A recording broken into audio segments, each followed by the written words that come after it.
આજરોજ નવલખી મેદાન ખાતે વડોદરા નવરાત્રી ગરબાનું ભૂમિપૂજન આ ગરબાના મુખ્ય આયોજક મયંક પટેલ તથા તેમની ટીમ દ્વારા કરવામાં આવ્યું હતું। આગામી દિવસોમાં મા જગદંબાનું પર્વ નવરાત્રી શરૂ થવા જઈ રહ્યો છે, ત્યારે વડોદરા શહેરમાં વિવિધ જગ્યાઓ પર ગરબા આયોજકો દ્વારા ગરબાની તૈયારીઓની શરૂઆત કરવામાં આવી છે। ત્યારે વડોદરાના મોટા જાણીતા ગરબા એવા VNF વડોદરા નવરાત્રી ફેસ્ટિવલ યોજાય છે, ત્યારે આજરોજ નવલખી મેદાન ખાતે વડોદરા નવરાત્રી ગરબાનું ભૂમિપૂજન કરવામાં આવ્યું હતું। આ ગરબાના મુખ્ય આયોજક મયંક પટેલ તથા તેમની ટીમ દ્વારા આ પૂજન રાખવામાં આવ્યું હતું।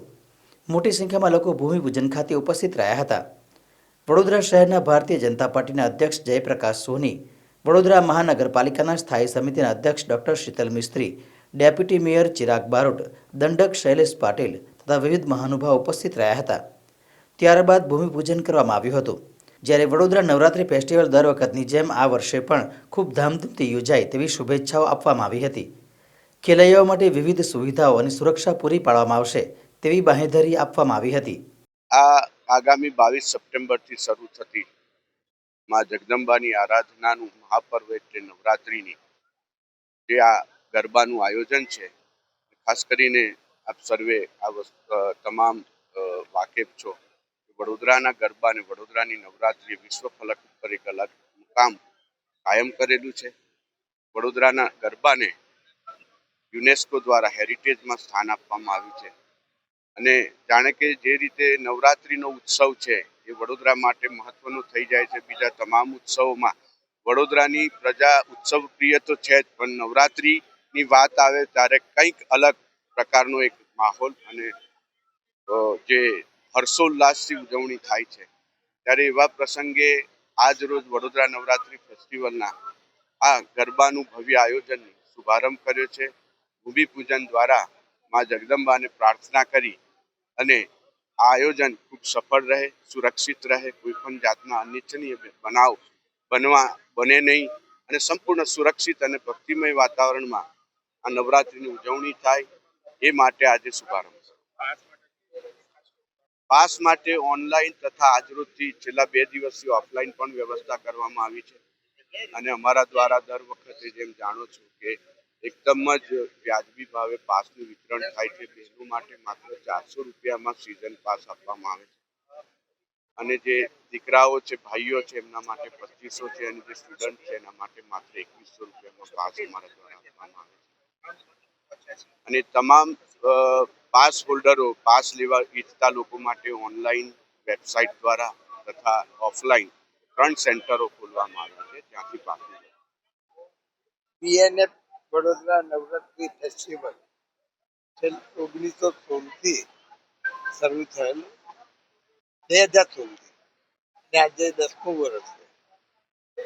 આ જે ગ્રાઉન્ડ છે એ ગ્રાઉન્ડમાં છેલ્લા ઘણા સમયથી આ ગરબા થાય છે અને વડોદરા શહેરમાં જે 3-4 મોટા ગરબા છે એમાં ગરબાનું સ્થાન મળેલું છે। ભાવિક ભક્તો જે પણ નવરાત્રિનો ઉત્સવ માનવા આવે છે તે ખુશીથી અહીં ઉત્સવ ઉજવે છે।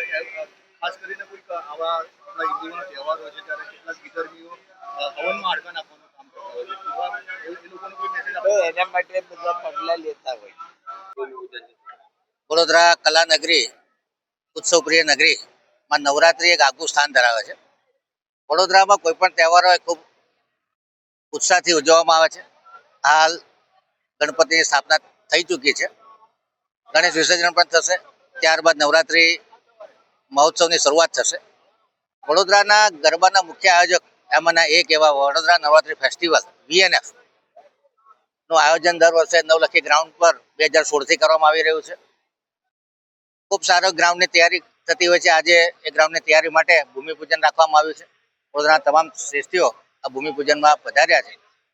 વડોદરા ભારતનું 2જા નંબરનું સૌથી સુરક્ષિત શહેર છે અને વડોદરામાં મહિલાઓ ખાસ કરીને મોડી રાત સુધી ગરબા રમતા હોય તો બીજા રાજ્યના લોકોને આશ્ચર્ય થાય એ પ્રકારની સુરક્ષા સલામતી વડોદરામાં પોલીસ ડિપાર્ટમેન્ટ, કોર્પોરેશનના ઇન્ફ્રાસ્ટ્રક્ચર દ્વારા આપવામાં આવી રહી છે। આ આયોજકો દ્વારા આજે ભૂમિપૂજન કરી અને ગ્રાઉન્ડની ખૂબ સારી વ્યવસ્થા હોય, મ્યુઝિક સિસ્ટમ સારી હોય, ગાયક કલાકારો સારા હોય, ડેકોરેશન સારું હોય, પાર્કિંગની સુવિધા હોય અને મેં કીધું એમ સલામતી સુરક્ષા જળવાય એ પ્રમાણેની શુભેચ્છાઓ આપું છું.